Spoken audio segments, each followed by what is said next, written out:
हाँ जी, सत श्री अकाल जी प्यारे बच्चों। मैं जगदीप सिंह सरकारी हाई स्कूल शेखपुर बाग। सो कल असी 3.1 अभ्यास जो 8वीं जमात की है उस विच असी बेसिक गल्लां जो सीगियां सारियां सीख लियां सी। सो अज असी 3.1 अभ्यास शुरू करते हैं जी। सो जिवें कि तुसीं देख रहे हो कि पहला मैं इत्थे एक चित्र दो जिहड़े 3.1 के शुरुआत विच एक कुछ चित्र ने तो साइड के उत्ते अपने कोले ये लिखा होया वा कि सधारण वक्र कि सधारण बंद वक्र बहुभुज उत्तल बहुभुज अवतल बहुभुज।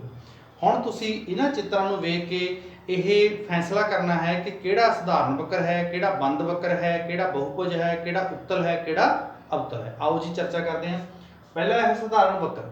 हुण सधारण वक्र मैं तुहानूं की कहा सी कि एक बार शुरू हो जाए, एक बार शुरू हो जाए पर दोबारा नहीं अपना पैन चकना तो उन्होंने सधारण वक्र कहने हैं। जो एक बार असी एक वक्र ड्रा करती तो वह सधारण, पर जो असी पैन चक लिया जां जो भी असी मार्कर जां जो भी असी चक लिया तो वह सधारण नहीं रह गया। तो हुण देखते हैं सधारण वक्र किहड़ा है। तो पहले सवाल नूं देखो जी। पहले सवाल जे आपां इत्थों शुरू करिए तो बड़े आराम नाल देखो असी इहनूं बिना पैन चक्के असी ड्रा कर सकते हैं जी। तो इस करके जिहड़ा पहला की है साडा सधारण वक्र हो गया जी। इहदा मतलब सधारण वक्र की है जी, पहला साडा सधारण वक्र है। हुण दूसरा देखो, दूसरा भी असी देखिए तो बिना पैन चक्के असी ड्रा कर सकते हैं। बिना पैन चक्के का मतलब की है कि जे मैं इहनूं ड्रा करना हो देखो ये इदां इदां इदां इदां देखो मैं मार्कर का भी चक्कर ना आ मेरी जो डायग्राम है सेम टू सेम ड्रा होगी जी। ਇਹਦਾ मतलब ये ਕਿਹੜੀ बन गई जी सधारण वक्र बन गई जी। ਇਹਦਾ मतलब दूजी भी सधारण वक्र है जी। ठीक है जी। ਇਹਦਾ मतलब जो दूसरी है वो भी साडी सधारण वक्र है जी। ठीक है जी। ਹੁਣ ਤੀਜੇ ਤੇ ਆਉਂਦੇ ਆ। ਹੁਣ ਤੀਜੇ ਤੇ ਦੇਖੋ ਜੀ ਤੀਜੀ ਕੀ ਸਧਾਰਨ वक्र है।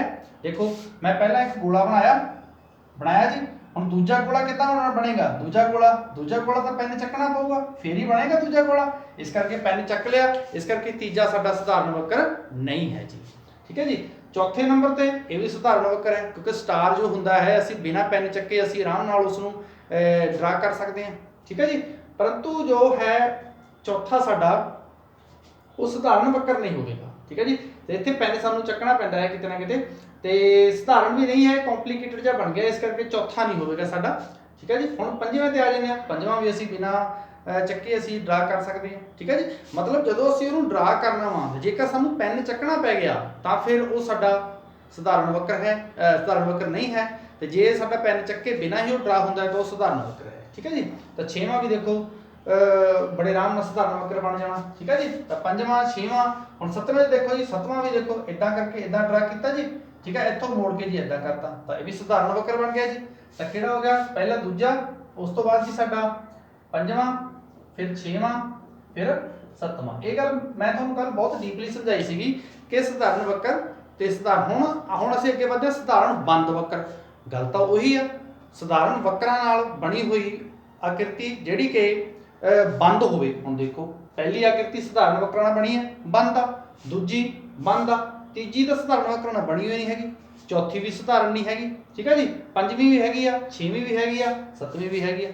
ਇਹਦਾ मतलब सधारण बंद वक्र भी साडी सेम ही आवेगी, पहली दूजी पंजवीं ते छेवीं ते सतवीं। ठीक है जी। ठीक है प्यारे बच्चों। इस तो बाद असीं आने बहुभुज के उत्ते। हुण बहुभुज की डेफिनेशन मैं तुहानूं की दसी सी प्यारे बच्चों। बहुभुज की डेफिनेशन सीगी कि रेखा खंडां नाल बनी हुई आकृति बंद आकृति, रेखा खंडां नाल बनी हुई बंद आकृति नूं असीं की कहने आ बहुभुज। की कहने आ जी बहुभुज। हुण रेखा खंड का मतलब आ कि रेखा तां हुंदी है जिहड़ी दोनों पासों वधदी है। जिस तरह के देखो ये रेखा है क्योंकि दोनों पासों असीमित रूप दे विच वध रही है, परंतु जेकर मैं इहदा एक पर्टिकुलर कोई विचकारला हिस्सा जां समथिंग कुछ मैं वो हिस्सा लवां जिहनूं मापिया जा सके उसनूं असीं की बोलदे आ रेखा खंड। ਤਾਂ ਹੁਣ ਰੇਖਾ ਖੰਡਾਂ ਨਾਲ ਬਣੀ ਹੋਈ ਆकृति ਨੂੰ ਅਸੀਂ ਕੀ ਕਹਿੰਦੇ ਆ ਬਹੁਭੁਜ। ਹੁਣ ਦੇਖੋ ਜਿਹੜੀ ਪਹਿਲੀ ਆकृति ਆ ਉਹ ਰੇਖਾ ਖੰਡਾਂ ਨਾਲ ਬਣੀ ਆ ਜੀ। ठीक है जी। और रेखा खंडा नाल बनी है इस करके एक ही है जी बहुभुज है जी, पहला बहुभुज आ गया जी। ठीक है जी। हुण दूसरा देखो जी कि दूसरा भी बहुभुज है जी, बिल्कुल दूसरा भी बहुभुज है जी। क्यों बहुभुज है क्योंकि भी तो रेखा खंडा नाल बनया है, इसनूं असीं माप सकते हैं। ठीक है जी। ते उस तो बाद आंदा है साडा तीजा। तीजा तो सधारण वक्र ही नहीं सी। ठीक है जी, वो तो नहीं हो सकता। ते उस तो बाद आ गया साडा चौथा। चौथा भी रेखा खंडा नाल बनया है। ठीक है जी। क्योंकि रेखा खंडा नाल जो चीज़ बनती है बिल्कुल रेखा दे नाल रेखा खंडा नाल बनती है उसनूं असीं बहुभुज का नाम दिंदे हां जी। ठीक है जी। ਹੁਣ ਪੰਜਵੇਂ ਨੂੰ ਕਿਉਂ ਨਹੀਂ ਦੇ ਸਕਦੇ, ਕਿਉਂਕਿ ਉਹ ਰੇਖਾ ਖੰਡਾਂ ਨਾਲ ਹੀ ਬਣਿਆ, ਉਹ ਗੁਲਾਈ ਦੇ ਰੂਪ ਦੇ ਵਿੱਚ ਆ ਗਿਆ। ਠੀਕ ਹੈ ਜੀ, ਇਹ ਵੀ ਗੁਲਾਈ ਦੇ ਰੂਪ ਦੇ ਵਿੱਚ ਆ, ਰੇਖਾ ਖੰਡ ਨਹੀਂ ਹੈਗੀ, ਇਹ ਵੀ ਗੁਲਾਈ ਚ ਆ ਗਿਆ, ਇਹ ਵੀ ਗੁਲਾਈ ਚ ਆ ਗਿਆ, ਇਸ ਕਰਕੇ ਸਾਰੇ ਬਹੁਭੁਜ ਨਹੀਂ ਹਨ। ਜੋ ਡੈਫੀਨੇਸ਼ਨ ਆਪਾਂ ਪਿੱਛੇ ਡਿਸਕਸ ਕੀਤੀਆਂ ਸੀ ਉਹਨਾਂ ਨੂੰ ਚੰਗੀ ਤਰ੍ਹਾਂ ਸਮਝ ਕੇ ਹੀ ਤੁਹਾਨੂੰ ਇਹ ਆਕ੍ਰਿਤੀਆਂ ਦੀ ਪਹਿਚਾਣ ਕਰਨੀ ਆਵੇਗੀ ਜੀ। ਠੀਕ ਹੈ ਜੀ, ਉਸ ਤੋਂ ਬਾਅਦ ਉੱਤਲ ਬਹੁਭੁਜ ਤੇ ਅਵਤਲ ਬਹੁਭੁਜ। ਹੁਣ ਪਿਆਰੇ ਬੱਚਿਓ ਕੱਲ ਮੈਂ ਬਹੁਤ ਡੀਪਲੀ ਉੱਤਲ ਬਹੁਭੁਜ ਤੇ ਅਵਤਲ ਬਹੁਭੁਜ ਦੇ ਉੱਤੇ ਚਰਚਾ ਕੀਤੀ ਸੀ। ਉੱਤਲ ਬਹੁਭੁਜ ਜਿਹਦੇ ਅੰਦਰਲੇ ਪਾਸੇ ਵਿਕਰਨ ਬਣਦੇ ਆ ਤੇ ਅਵਤਲ ਬਹੁਭੁਜ ਜਿਹਦੇ ਬਾਹਰਲੇ ਪਾਸੇ ਵਿਕਰਨ ਬਣਦੇ ਆ। ਹੁਣ ਇਹਦੇ ਵਿੱਚੋਂ ਦੇਖੋ ਜੀ, ਹੁਣ ਜੇ ਆਹ ਆਕ੍ਰਿਤੀ ਆ ਪਹਿਲੀ, ਠੀਕ ਹੈ ਜੀ, ਹੁਣ ਪਹਿਲੀ ਨੂੰ ਜੇ ਮੰਨ ਲਓ ਮੈਂ ਨਾਮ ਦੇ ਦੇਵਾਂ A B C D ਤੇ E। ਦੇਖੋ ਜੀ ਇਹਦੇ ਵਿਕਰਨ ਆ ਜਿਹੜੇ A ਤੇ D ਤਾਂ ਆ ਵਿਕਰਨ ਬਣ ਗਿਆ। ਠੀਕ ਹੈ ਜੀ, ਆ ਵੀ ਵਿਕਰਨ ਬਣ ਗਿਆ। ਠੀਕ ਹੈ ਜੀ, ਤਾਂ ਆਹ ਇੱਕ ਬਾਹਰ ਵਿਕਰਨ ਬਣ ਗਿਆ ਜੀ, ਬਾਹਰ EC ਜਿਹੜਾ ਬਾਹਰ ਵਿਕਰਨ। ਇਹਦਾ ਮਤਲਬ ਇਹ ਜਿਹੜੀ ਆ ਆਕ੍ਰਿਤੀ ਇਹ ਜਿਹੜੀ ਸਾਡੇ ਕੋਲੇ ਹੈ ਇਹ ਉੱਤਲ ਨਹੀਂ ਹੈਗੀ, ਕਿਉਂਕਿ ਬਾਹਰ ਬਣ ਰਿਹਾ, ਇਸ ਕਰਕੇ ਇਹ ਕੀ ਹੋਊਗੀ, ਅਵਤਲ ਹੋਊਗੀ। ਇਹ ਕਿਹੜੀ ਆਕ੍ਰਿਤੀ ਹੋਊਗੀ, ਅਵਤਲ, ਕਿਉਂਕਿ ਵਿਕਰਨ ਕੀ ਆ, ਬਾਹਰਲੇ ਪਾਸੇ ਬਣਿਆ, ਅੰਦਰਲੇ ਪਾਸੇ ਨਹੀਂ ਬਣਿਆ। ਹੁਣ ਦੂਜੀ ਆਕ੍ਰਿਤੀ ਨੂੰ ਦੇਖੋ ਜੀ, ਦੂਜੀ ਆਕ੍ਰਿਤੀ ਧਿਆਨ ਨਾਲ ਦੇਖੋ। ਹੁਣ ਜੇ ਮੈਂ ਇਹਦਾ ਨਾਮ ਰੱਖ ਦਵਾਂ A B C ਤੇ D, ਦੇਖੋ B ਨੇ D ਨਾਲ ਮਿਲ ਗਿਆ, A C ਨਾਲ ਮਿਲ ਗਿਆ। ਜਿਹੜੇ ਦੋ ਵਿਕਰਨ ਇਹਦੇ ਬਣੇ ਨੇ ਉਹ ਦੋ ਵਿਕਰਨ ਅੰਦਰਲੇ ਪਾਸੇ ਬਣੇ ਨੇ ਨਾ, ਇਹਦਾ ਮਤਲਬ ਕੀ ਹੋਵੇਗਾ ਜੀ, ਇਹ ਕੀ ਹੈ ਸਾਡੀ ਉੱਤਲ ਬਹੁਭੁਜ। ਠੀਕ ਹੈ ਜੀ, ਉਸ ਤੋਂ ਬਾਅਦ ਤੀਜਾ ਤਾਂ ਚਲੋ ਹੈ ਹੀ ਨਹੀਂ, ਚੌਥਾ ਜਿਹੜਾ ਹੈ ਆਕ੍ਰਿਤੀ ਉਹ ਸਾਡੀ ਕਿਹੜੀ ਆਕ੍ਰਿਤੀ ਹੈ, ਦੇਖੋ ਜੀ ਧਿਆਨ ਨਾਲ। ਇਹਦੇ ਬਾਹਰਲੇ ਪਾਸੇ ਜੇ ਆਪਾਂ ਜੋੜੀਏ ਤਾਂ ਦੇਖੋ ਧਿਆਨ ਨਾਲ, ਬਾਹਰਲੇ ਪਾਸੇ ਨੂੰ ਜੇ ਮੈਂ ਜੋੜਦਾ ਆਪਸ ਵਿੱਚ ਤਾਂ ਇਹ ਵੀ ਤਾਂ ਇੱਕ ਵਿਕਰਨ ਹੀ ਨੇ। ਇਹਦਾ ਮਤਲਬ ਕੀ ਹੋਇਆ ਕਿ ਇਹ ਵੀ ਕੀ ਹੈ ਕਿ ਸਾਡੀ ਅਵਤਲ ਬਹੁਭੁਜ। ਉੱਤਲ ਤੇ ਅਵਤਲ ਬਹੁਭੁਜ ਦੇ ਵਿੱਚ ਪਹਿਚਾਣ ਕੀ ਸੀ ਕਿ ਜਦੋਂ ਜਿਹੜੀ ਵੀ ਸਾਡੇ ਕੋਲ ਬਹੁਭੁਜ ਹੈ ਅਸੀਂ ਦੇਖਣਾ ਵੀ ਉਹਦੇ ਵਿਕਰਨ ਅੰਦਰ ਬਣ ਰਹੇ ਹਨ ਕਿ ਬਾਹਰ ਬਣ ਰਹੇ ਹਨ। ਜੇ ਅੰਦਰ ਬਣ ਰਹੇ ਹਨ ਤਾਂ ਉਹ ਉੱਤਲ ਹੈ, ਜੇਕਰ ਬਾਹਰ ਬਣ ਰਹੇ ਹਨ ਤਾਂ ਉਹ ਅਵਤਲ ਹੈ। ਠੀਕ ਹੈ ਜੀ, ਸੋ ਇਸ ਤਰ੍ਹਾਂ ਇਹਨਾਂ ਆਕ੍ਰਿਤੀਆਂ ਨੂੰ ਚੰਗੀ ਤਰ੍ਹਾਂ ਸਮਝਣਾ ਹੈ ਜੀ। ਤੇ ਇੱਕ ਵਾਰ ਆਪਣੇ ਕੋਲ ਵੀ ਕੋਈ ਆਕ੍ਰਿਤੀਆਂ ਪਾ ਕੇ ਤੁਸੀਂ ਪ੍ਰੈਕਟਿਸ ਵਾਸਤੇ ਦੇਖ ਸਕਦੇ ਹੋ ਵੀ ਇਹ ਕਿਹੜੀ ਆਕ੍ਰਿਤੀ ਹੈ। ਠੀਕ ਹੈ ਜੀ, ਇੱਥੋਂ ਤੁਹਾਨੂੰ ਆਕ੍ਰਿਤੀਆਂ ਦੀ ਪਹਿਚਾਣ ਕਰਨੀ ਆ ਜਾਵੇਗੀ। ਹੁਣ ਅਸੀਂ ਅੱਗੇ ਵਧਦੇ ਹਾਂ ਜੀ ਪਿਆਰੇ ਬੱਚਿਓ।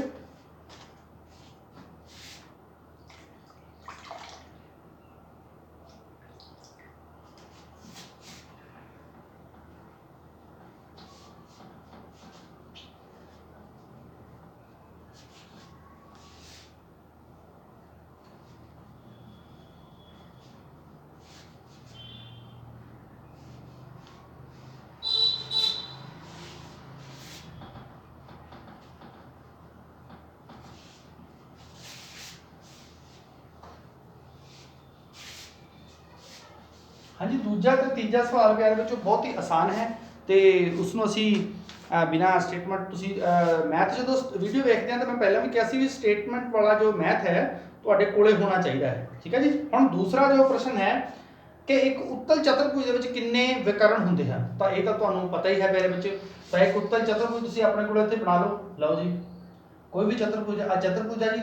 ਠੀਕ ਹੈ ਜੀ, ਤਾਂ ਇਹਦਾ ਨਾਮ ਰੱਖ ਲਓ A B C ਤੇ D। ਦੇਖੋ ਜੀ ਹੁਣ ਕਿਹੜੇ ਵਿਕਰਨ ਨੇ, AC ਤੇ BD। ਤਾਂ ਦੇਖੋ ਜੀ ਕਿੰਨੇ ਵਿਕਰਨ ਹੋਏ, ਇੱਕ ਬਣਿਆ ਜੀ AC, ਇੱਕ ਬਣਿਆ BD। ਕਿੰਨੇ ਹੋਏ ਜੀ, ਦੋ ਵਿਕਰਨ। ਕਿੰਨੇ ਹੋਏ, ਦੋ।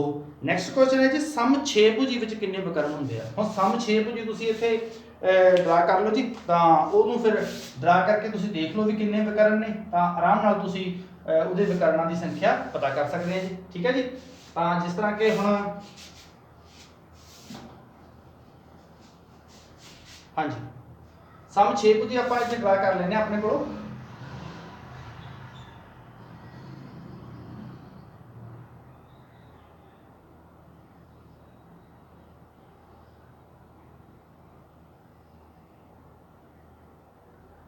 A B C D E ਤੇ F, ਇਹ ਇੱਕ ਸਮਛੇਭੁਜੀ ਮੈਂ ਆਪਣੇ ਕੋਲੋਂ ਲਈ ਹੈ ਜੀ। ਠੀਕ ਹੈ, ਤਾਂ ਇਹਨੂੰ ਹੁਣ ਅਸੀਂ ਦੇਖਦੇ ਵੀ ਕਿੰਨੇ ਵਿਕਰਨ ਨੇ, ਬੁਲਾ ਕੇ ਦੇਖ ਲਓ ਜੀ।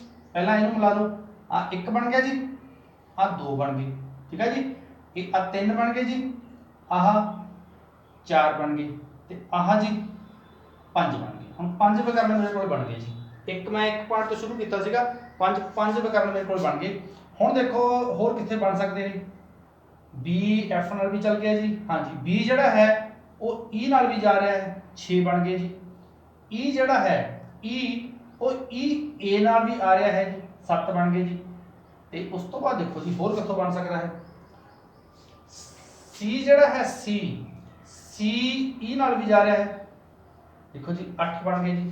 ਉਹ ਦੇਖੋ ਕਿੱਥੋਂ ਬਣ ਸਕਦਾ ਹੈ ਮੇਰੇ ਵਿੱਚ, डी डी ਜਿਹੜਾ ਹੈ ਉਹ ਐਫ ਨਾਲ ਵੀ ਜਾ ਰਿਹਾ ਕਿਉਂਕਿ ਵਿਕਰਨ ਜਿਹੜੇ ਹੁੰਦੇ ਨੇ ਉਹ ਲਾਗਵੇਂ ਸਿਖਰਾਂ ਨੂੰ ਮਿਲਾਉਣ ਤੇ ਨਹੀਂ ਬਣਦੇ, ਆਪੋਜ਼ਿਟ ਸਿਖਰਾਂ ਨੂੰ ਮਿਲਾਉਣ ਤੇ ਬਣਦੇ ਆ, ਲਾਗਵੇਂ ਨਾ ਹੋਣ, ਆਪੋਜ਼ਿਟ ਹੋਣ। ਠੀਕ ਆ, ਤਾਂ ਇਹਦੇ ਵਿੱਚ ਕੁੱਲ ਕਿੰਨੇ ਵਿਕਰਨ ਆ ਗਏ ਜੀ? 9 ਵਿਕਰਨ ਆ ਗਏ। ਇਹਦੇ ਵਿੱਚ ਕਿੰਨੇ ਆ ਗਏ? 9। ਠੀਕ ਆ ਜੀ। ਤਾਂ ਨੈਕਸਟ ਜਿਹੜਾ ਕੁਐਸਚਨ ਹੈ ਉਹ ਹੈ ਜੀ ਤ੍ਰਿਭੁਜ। ਤ੍ਰਿਭੁਜ ਦੇ ਵਿੱਚ ਸਿਖਰ ਬਣਦਾ ਹੈ ਕੋਈ? ਦੇਖੋ ਤੁਸੀਂ ਆਪਣੇ ਆਪ ਕਰਕੇ ਦੇਖੋ ਜੀ, ਇੱਕ ਤ੍ਰਿਭੁਜ ਹੈ, ਇਹਦਾ ਸਿਖਰ ਬਣਦਾ ਹੈ। ਦੇਖੋ ਆ A ਹੈ ਜੀ, ਆ B ਹੈ, C ਹੈ। ਹੁਣ A ਨੂੰ ਦੇਖੋ ਮਿਲਾ ਹੀ ਨਹੀਂ ਸਕਦੇ ਆਪਾਂ, ਇਹਦੇ ਵਿੱਚ ਸਿਖਰ ਕਿੰਨਾ ਹੈ? 0। ਉਹ ਆਪਣੇ ਵਿਕਰਨ ਕਿੰਨੇ ਹਨ? 0। ਕੋਈ ਵੀ ਵਿਕਰਨ ਨਹੀਂ ਬਣੇਗਾ। ਠੀਕ ਹੈ ਜੀ, ਕਿਉਂਕਿ ਜੋ ਸਿਖਰ ਹਨ ਉਹ ਸਿਖਰ ਆਪਸ ਵਿੱਚ ਕਿਤੇ ਮਿਲ ਹੀ ਨਹੀਂ ਰਹੇ। ਠੀਕ ਹੈ ਜੀ। ਸੋ ਇਸ ਤਰ੍ਹਾਂ ਇਹ ਦੂਸਰਾ ਸਵਾਲ ਸੀਗਾ ਜੀ, ਜਿਹਦੇ ਵਿੱਚ ਵਿਕਰਨਾਂ ਦੀ ਸੰਖਿਆ ਪ੍ਰਾਪਤ ਕਰਨੀ ਸੀ। ਤੀਜਾ ਸਵਾਲ ਜੋ ਹੈ ਉਹ ਪੁੱਛਿਆ ਹੈ ਉਸਨੇ ਕਿ ਉੱਤਲ ਚਤੁਰਭੁਜ ਦੇ ਕੋਣਾਂ ਦੇ ਮਾਪ ਦਾ ਜੋੜਫਲ। ਕੋਈ ਉੱਤਲ ਚਤੁਰਭੁਜ ਹੈ, ਹੁਣ ਚਤੁਰਭੁਜ ਜਿਹੜੀ ਹੁੰਦੀ ਹੈ ਭਾਵੇਂ ਉਹ ਉੱਤਲ ਆ ਭਾਵੇਂ ਉਹ ਅਵਤਲ ਆ, ਠੀਕ ਹੈ ਜੀ, ਉਹਦੇ ਕੋਣਾਂ ਦਾ ਜੋੜ 360 ਹੀ ਹੋਵੇਗਾ। ਠੀਕ ਹੈ ਜੀ। ਸੋ ਉੱਤਲ ਚਤੁਰਭੁਜ ਦੇ ਕੋਣਾਂ ਦਾ ਜੋੜ 360 ਹੋਵੇਗਾ ਜੀ, 360 ਡਿਗਰੀ। ਤੇ ਜੇ ਚਤੁਰਭੁਜ ਉੱਤਲ ਨਾ ਹੋਵੇ ਤਾਂ ਕੀ ਇਹ ਗੁਣ ਲਾਗੂ ਹੋਵੇਗਾ? ਹਾਂਜੀ, ਇਹ ਗੁਣ ਲਾਗੂ ਹੋਵੇਗਾ। ਪਰ ਜੋ ਚਤੁਰਭੁਜ ਜਿਹਦੇ 4 ਭੁਜਾਵਾਂ ਨੇ ਉੱਥੇ ਉਹਨਾਂ ਦਾ ਜੋੜ 360 ਹੀ ਹੋਵੇਗਾ, ਬੇਸ਼ੱਕ ਉਹ ਉੱਤਲ ਹੈ ਬੇਸ਼ੱਕ ਉਹ ਅਵਤਲ ਹੈ। ਇਹ ਗੱਲ ਦਾ ਖਾਸ ਖਿਆਲ ਰੱਖਣਾ ਹੈ, ਉਹਦੇ ਨਾਲ ਕੋਈ ਫਰਕ ਨਹੀਂ ਪੈਂਦਾ ਤੇ ਕੋਣ ਉਨਾ ਹੀ ਰਹਿੰਦਾ ਹੈ। ਠੀਕ ਹੈ ਜੀ।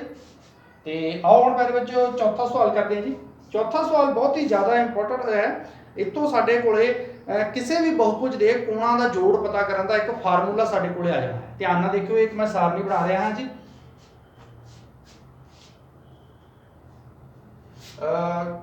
ਚਿੱਤਰ ਕਹਿੰਦਾ,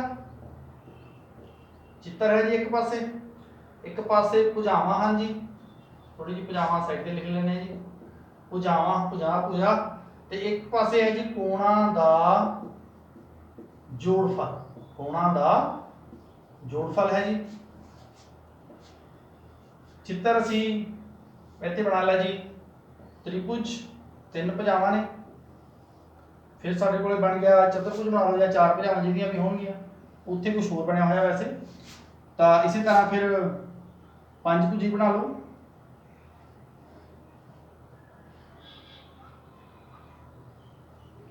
ਬਣਾ ਲਓ ਜੀ। ਠੀਕ ਹੈ ਜੀ।